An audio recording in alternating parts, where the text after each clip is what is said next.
The Orion Protector Hero Mech. I'm TTB and this is German Mechgineering. Hello guys, we are playing today the Orion Protector Hero Mech. We haven't touched that thing in a bit, but it is just a glorious, glorious paint job, of course, with the SLDF engravings on the arms and legs, and of course some eyes on top of it. But what you guys care about are the armaments, and these are going to be a Gauss Rifle and double MRM-30 launchers. Does that whet your appetite? Let's go straight towards the build. And as you can see here, we're using a light engine 285 as the basis for this mech, so we're gonna be fairly slow, I would say, for a Orion, only 64 kph, but we make up for it in firepower. The Gauss Rifle and the MRM-30s together combined give us a firepower of 75 alpha strike damage, and of course the Gauss Rifle has the added benefit of being able to fire and keep on firing without any whatsoever heat generation. Also, we have a great range of about 660 or actually 700 with skill tree meters range, plus of course the added range they can shoot above that, and the MRMs with our skill tree will be at about almost 590 meters, so also really good range. In order to make all of this happen here with 4 tons of ammo for the MRM launchers and 3 tons of ammo for the Gauss Rifles, we have to lower the armor on the rest of the mech. So we're lowering the leg armor a little bit, we're lowering the left arm and right arm, and the head armor a tiny bit, and that allows us to fit everything. However, guys, look at the tankiness of this mech. 130 CT and 90 on the side torsos. This means this mech is very tanky and actually very close to playing in the assault leagues, also hence the speed. Alright guys, for the skill tree, it is going to get a little bit crazy today. We're taking the left side of the firepower tree to get missile rack 2, we get high explosive 1 and 2 and missile spread. We also get Gauss charge 1 and 2, we also get magazine capacity 1 and 2, and of course always using the LB spread 1 node to make a little bit of a shortcut here. Then we go into survival, we take the full left and right side of the survival tree to get the maximum armor nodes possible, and also some skeletal density nodes to keep our mech as healthy as possible. We're using the left side of the mobility tree in this case, just to get an additional bit of speed out of our mech with speed tweak 1, 3, and 5. That ensures that we are not falling behind, for example, clan assault mechs that can go 64 kph.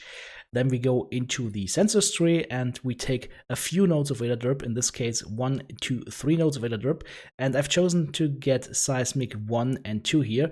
If you don't get seismic 1 and 2, or if you just get seismic 2, you can remove 2 points and get 2 additional points of radar derp. I will leave that up to you, however you like. Both available.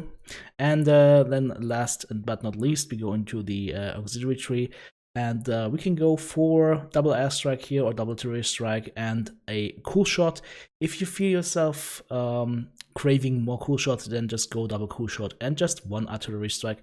As I said, guys, that is really up to you. And that's it for the build. Let's take this thing to a dropship and drop it onto the unsuspecting enemy and then hug it out with them, because that's what Orions do, right? I'll see you there. Well guys, here we are on our first map. It is going to be the Grim Plexus, and we are moving slowly towards the right hand side of the domination area to try and engage some targets over there. I see an enemy UAV above. Let's go ahead and try and engage it with a Gauss Rifle, but look at that, a teammate shoots it with his PPC. Well done, buddy. And guys, if you have ranged weapons that can take down UAVs, large lasers or PPCs, always go for the enemy UAVs. They are that important in keeping yourself and your team safe. Now, let's go ahead and get a little bit closer, dump a load into that Arctic Wolf, and hopefully dissuade him from engaging me, and then go ahead and find a different target. Is that Arctic Wolf coming for me, maybe? Yep, he is. Let's go ahead and return some fire, and go back to cover. I've actually been hit quite a bit by this guy, 91% of my armor remaining, so we are still okay, I would say. I'm taking the artillery strike on his face, and now we go ahead and engage to our right flank. Yeah, that Arctic Wolf is running, so we can deal with that bushwhacker over here. And as always whack the bushwhackers, make sure to hit them on the nose and do as much damage as possible, because that's a mean brawler that I don't want to go up against. Now, as you can see, I'm supporting my assault mechs here, trying to amplify damage on targets. I'm not counting on getting many kills here, because we only have 1 pinpoint weapon. The other weapon is a huge sandblaster, but that doesn't matter. We are just here to deter the enemy, because if you're getting blasted by MRM-60, I don't care who you are gonna run for cover. Speaking about running for cover, let's go ahead and run to this side cover here and try and support our buddies on the top side of this flank. going in onto the enemy Warhammer, dodging a little bit, weaving in and out of combat, and of course shooting enemy targets while trying not to shoot my teammates, which sometimes is not as easy as it may look. So let's go ahead, get another round here into his side torso, and with our teammate claiming the kill. Now we go onto the enemy bushwhacker that for some reason has decided to YOLO through the middle after his teammate died. And I'm gonna focus on the Atlas now. I see that his LERM 5s have been destroyed and TTB head overload, mind not functioning.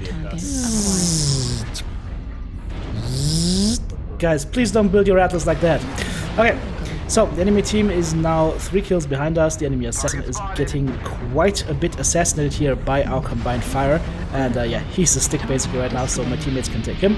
I'm just gonna go ahead and keep on pushing towards the remainder of the enemy forces. For example, that enemy is that rifleman you see, and another light mech. So, let's go ahead and not deal with the guy in Fox 8. My teammates can deal with that. I'm just gonna go through the buildings into Gulf 7 and then veer off into Gulf 8. And in theory, I should come out right behind the enemy team and I should be able to murder them, which is exactly what we're doing right now. Hello there. How is it going? Let's go ahead, go for the rifleman and ripperoni jabroni. There we go, we finally get a kill. And now, oh dude, that poor cougar. Yeah, okay, well, he can duke it out with me, but in the end it won't matter. He's just dislegged and now disarmed and dislifed, which are all not words in the English language, but I just thought I'd make some up. Why not? Why not? If teammates can make up LERM 5 Atlas, then I can make up the English language. There we go. So, let's go ahead and go into that last enemy target, which is a linebacker who is valiantly weaving out and in between my teammates, but we should be killing him here in a second as soon as we get around the corner. Hello there. Okay, he's down. Beautiful. By the way, that last shot that came out shouldn't have done any damage because the match was already over. It automatically gets released, unfortunately. So I wonder if anybody ever got a team kill out of that. Match is over and your Gauss Rifles release. 1 killing blow, 10 assists, 3 kill, most damage dealt, 837 damage done, 67 team damage, and 7 components taken out. And guys, if you enjoyed this content, then go ahead and check out my Patreon page and become a member of Team TTB. Ah, the Orion Protector, such a fun mech to play. Let's go ahead and do some more fun meching with the Orion Protector. We are here now in the Frozen City, and as you guys know, this is one of my favorite maps as well. And I'm just gonna go ahead and wait for my teammates to join up with me, because of course I will always want to go for a flanking mission here. I just got hit by an artillery strike, and I got hit twice, I believe, so we have 76% of a mech left at this point. Okay. Okay, challenge accepted, I guess. So let's try and make some good use out of our mech here. Unfortunately, my teammates are fairly passive, and 2 guys were even AFK up until 13 minutes. So, yeah, you know, it's one of these matches. It's going to be one of these matches. So let's try and play it with a brain, and that means not go in too crazily, not until the opportune moment arrives and some teammates have already scouted a little bit, so I don't walk my big hunk of metal into the enemy and get murdered. Speaking about getting murdered, I found a cataphract, and of course he found me, and he's gonna board charge straight for me, which makes no sense whatsoever unless you're trying to go for streamer aggro. But okay, dude, you wanna duke it out with an Orion in a cataphract? You've got an LB-20 that has no concentrated firepower. Okay, be my guest. I'm just gonna take your arm, and now I might take your life. Okay, no teammate takes your life. Fine by me. Okay, we can go ahead, go around the corner once again, and engage the next cataphract, engage our teammate's ass a little bit here, unfortunately, and then go onto the catapult that is fleeing from us, and just really do some good damage to him. His side torsos are both open and red from the back. So, let's go ahead, pass Wilbur on the side here, and go into the Echo 7, Delta 7 area. I saw an assault mech over there, so that is where I'm going to be headed next up. There we go. Big hunk of junk. ECM Atlas, that is something I want to go after, because that is something where I can really do some good damage. And oh, there is the catapult again. Let's see if we can hit him again. Nope, never mind.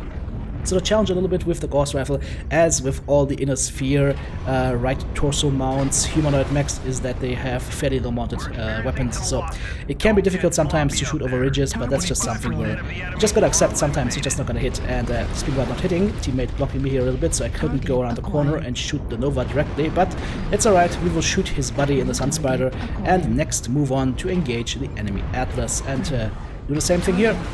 There we go, Sunspider goes down, and we can now chase down the enemy Atlas and do some good damage to him.